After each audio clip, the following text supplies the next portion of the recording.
Eu tenho certeza que você já fez uma escolha idiota. Assim como eu, todos nós erramos. Mas nós vamos aprender, à luz da Bíblia, como fazer as escolhas corretas e entender aquilo que verdadeiramente importa. Mas antes, seja bem-vindo aqui, é uma alegria poder compartilhar com você um pouco mais daquilo que a Bíblia nos ensina. Aqui, o nosso objetivo é aprender mais de Deus, tornando-o conhecido cada vez mais. Meu nome é Thiago Mesquita, vamos para a nossa reflexão. Hoje nós vamos refletir no que está escrito lá em Gênesis 25, na história de Esaú e Jacó. Você provavelmente já deve ter ouvido falar que Deus é o Deus de Abraão, Isaque e Jacó. Por que não Deus de Abraão, Isaque e Esaú? É um ponto interessante que nós vamos discutir hoje, mas vamos começar lendo o que está escrito lá em Gênesis 25.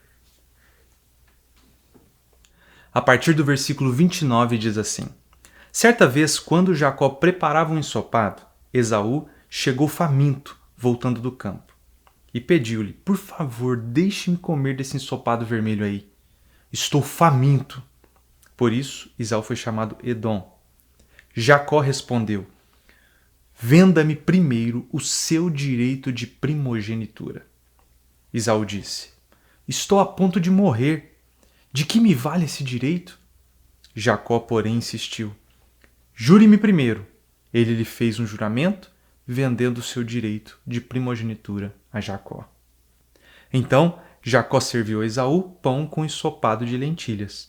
Depois de comer e beber, ele se levantou e foi embora. Assim, Esaú desprezou o seu direito de primogenitura. Antes da gente continuar, deixa eu te contextualizar no que estava acontecendo aqui. Isaque é o filho de Abraão, o filho da promessa, aquele filho que Deus prometeu e na velhice de Abraão foi concedido. Através de Isaque, Deus faria com que a geração de Abraão abençoasse toda a terra, multiplicando seus descendentes como as estrelas do céu e como a areia do mar. Isaque se casa com Rebeca. Nós compartilhamos essa história no vídeo anterior, contando como foi a jornada do servo de Abraão na busca dessa esposa. Por fé, em obediência ao seu pai, ele casa com uma mulher que ele não conhecia, mas entendendo os sinais de Deus nessa direção. Nesse casamento, Isaque já está na idade de 40 anos. Porém, ele enfrenta um desafio semelhante ao desafio dos seus pais, que é a dificuldade de ter filhos. A sua esposa era estéril. Então ele clama ao Senhor por um filho. E, apenas 20 anos depois, Deus responde essa oração, permitindo que Rebeca engravidasse. Aos 60 anos, então, a sua esposa está grávida de gêmeos. Naquela época não tinha como fazer ultrassom, né? E ela percebia um movimento estranho na barriga. E ela foi consultar a Deus, falou: Como? O que está acontecendo? Por que toda essa reviravolta aqui? E Deus fala para ela, fala: Dentro de você tem 2 nações. E essas 2 nações serão grandes, poderosas na terra. Porém, a nação do filho mais novo vai dominar sobre a nação do filho mais velho. O que culturalmente ia contra os padrões daquela época, já que o filho mais velho era o grande e principal herdeiro, era o filho principal do casal. Mas eles sendo gêmeos, o que nascesse primeiro certamente seria o mais velho, ainda que por questões de minutos. Quando Esaú sai do ventre, quando Rebeca está dando à luz, Jacó, o filho mais novo, está agarrado no calcanhar do irmão e sai junto ali, agarrado. Por isso ele recebe o nome de Jacó. As crianças crescem e assumem temperamentos bem diferentes um do outro. Esaú é caçador e fica fora de casa por dias, e sempre que volta para casa, volta com caça. E o seu pai, por isso, o ama muito. Em contrapartida, Jacó é um filho mais calmo, tranquilo, mais caseiro, e por isso recebe mais atenção da sua mãe. Um belo dia, Esaú sai para caçar e volta faminto, morrendo de fome. Com certeza, caçar naquela época não era uma tarefa fácil. E exigia bastante esforço, gastava-se bastante energia. Com certeza, ele voltou muito cansado.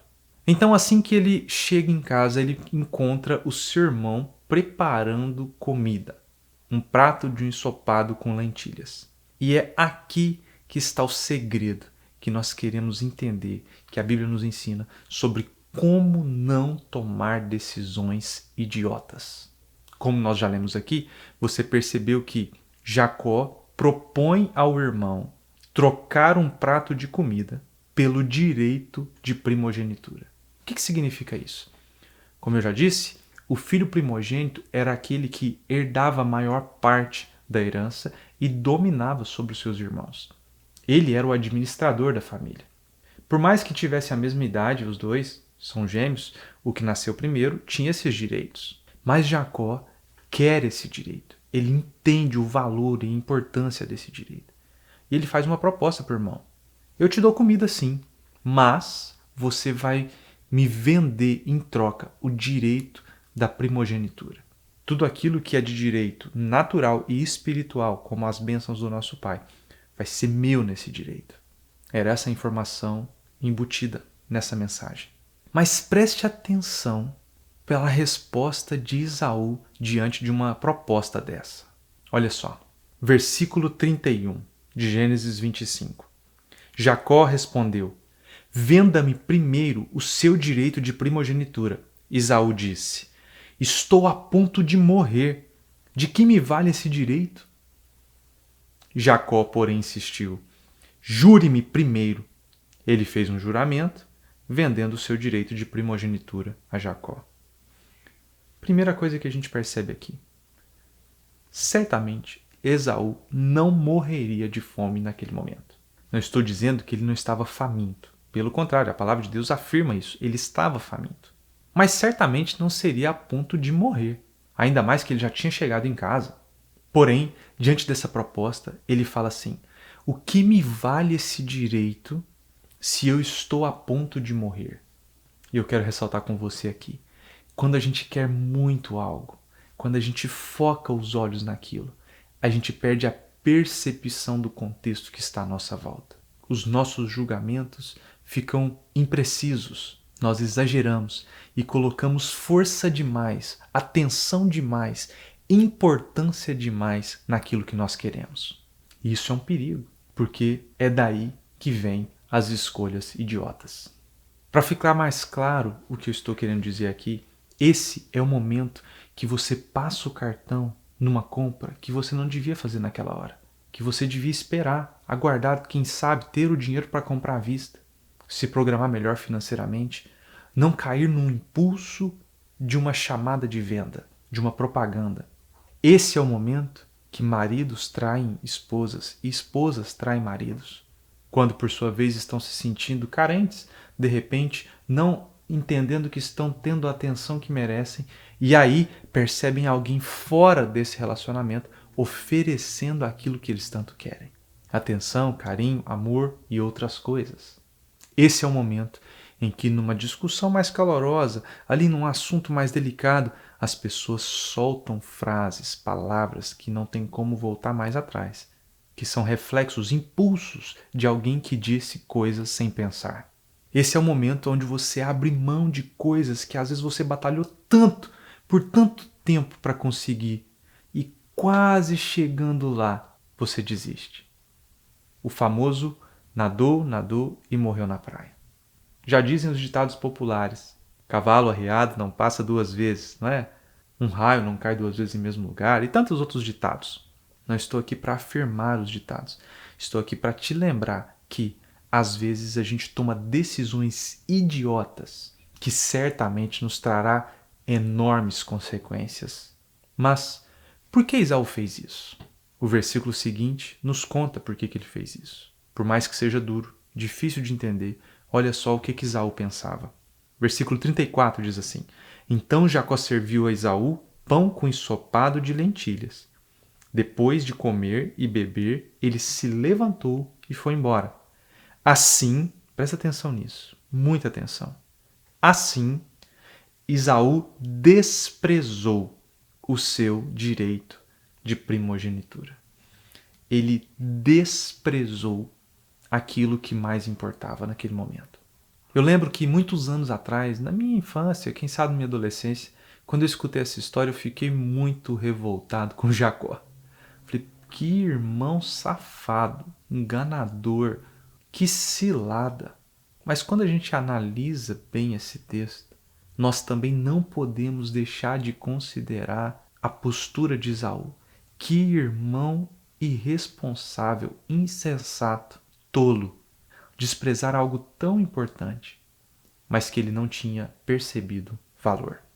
A Bíblia não está aqui defendendo a postura de um ou de outro. Ela está nos contando uma história que mostra como as nossas escolhas trazem consequências e o perigo de tomarmos decisões erradas. E pensando em como não fazer escolhas idiotas, eu quero considerar com você aqui duas coisas. Primeira delas, nós precisamos dar valor àquilo que de fato tem valor. Nós precisamos dar valor àquilo que de fato é importante. E quando eu digo isso, é claro que eu estou dizendo aquilo que Deus tem para você, aquilo que é plano dele para nós, aquilo que a palavra de Deus nos ensina como de verdadeiro valor. Porque às vezes, como Esaú, você pode estar trocando coisas de altíssimo valor por sensações passageiras. Mas eu quero te falar, muita atenção, muito cuidado. Entenda o que de fato tem valor e você vai encontrar essa resposta na Bíblia, na palavra de Deus. A segunda coisa que eu quero considerar com você é que nós precisamos pensar a longo prazo.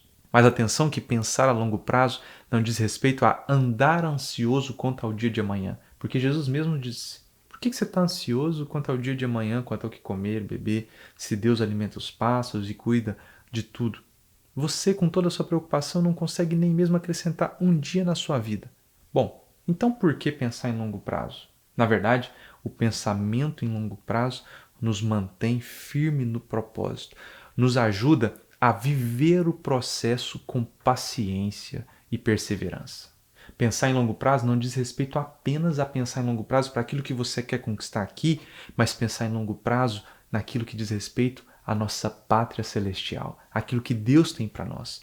Claro que isso também se aplica à conquista de planos aqui, mas lembre-se, não inverta os valores e as prioridades. Eu estou lendo um livro que é bem legal, esse aqui, Where Will You Be 5 Years From Today? Ou seja, aonde você estará daqui 5 anos?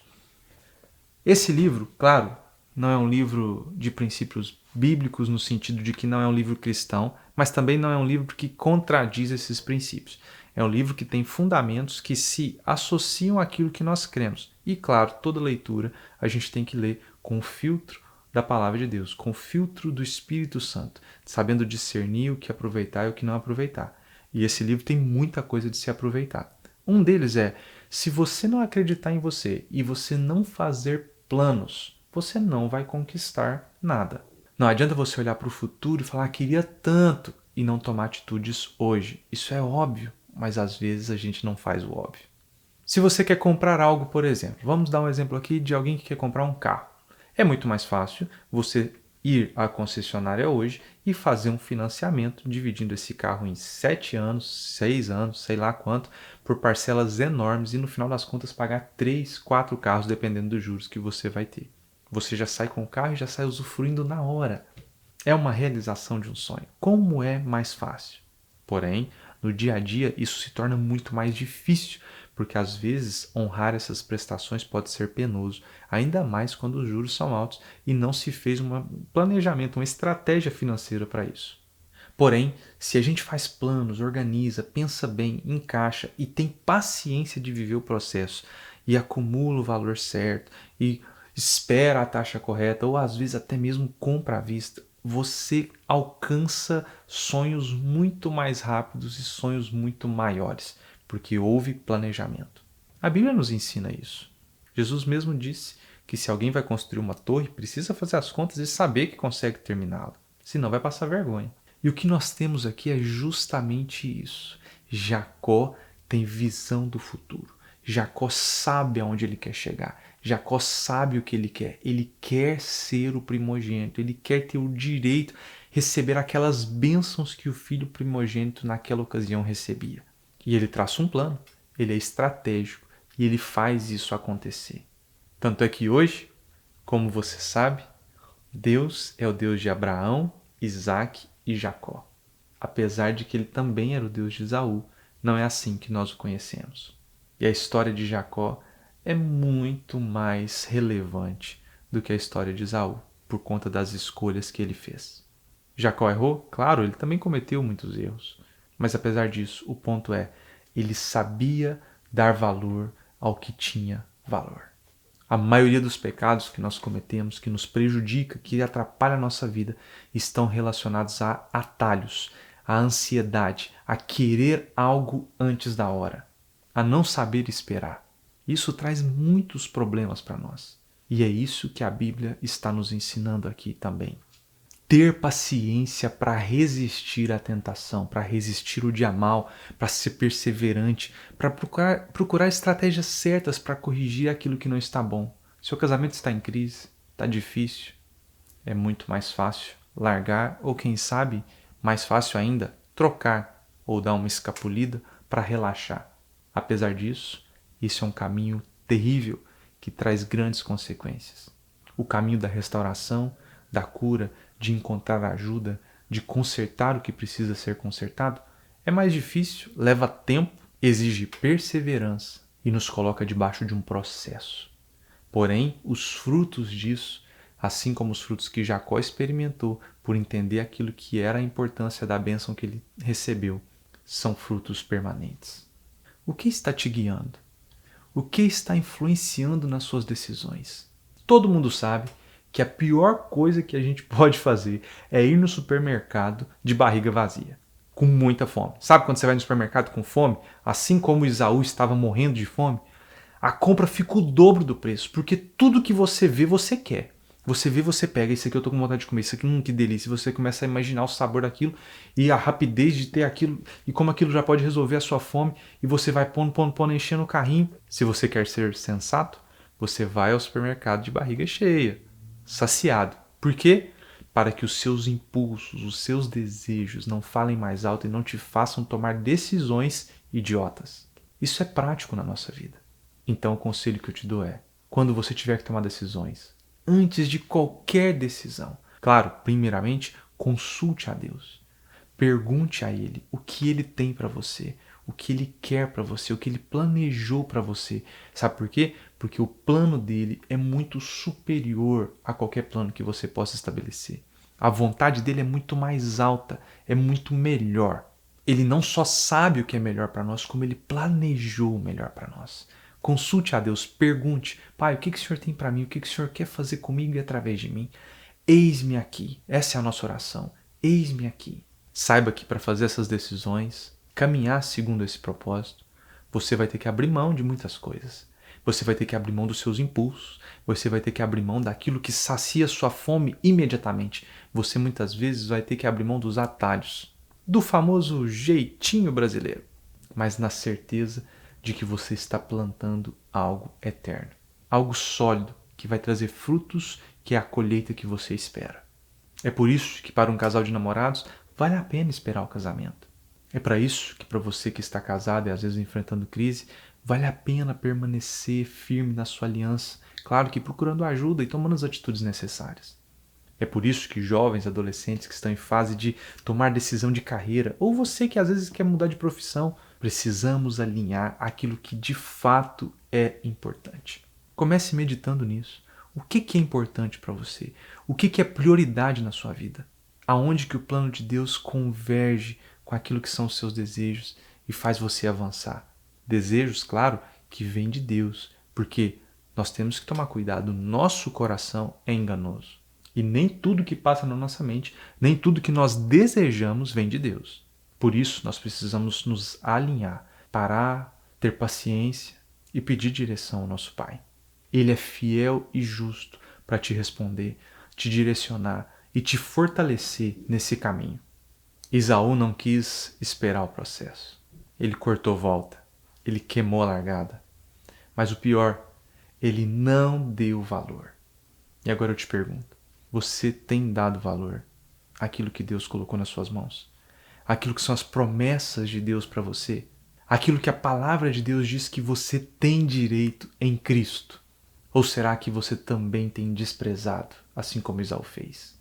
Não faça mais escolhas idiotas. Como eu disse no começo, todos nós já fizemos um dia, mas algumas escolhas idiotas são irreversíveis e os frutos virão.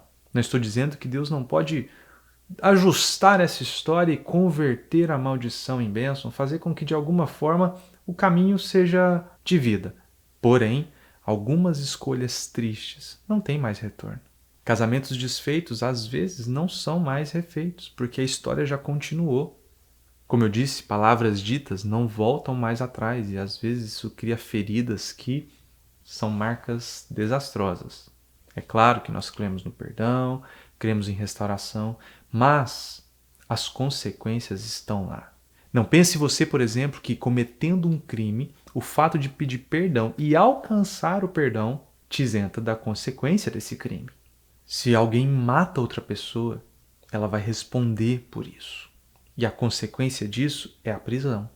A pessoa que cometeu o homicídio pode se arrepender verdadeiramente e alcançar favor de Deus, misericórdia e graça. Inclusive, é possível que até a família de quem sofreu com aquela perda perdoe aquela pessoa e haja cura e restauração.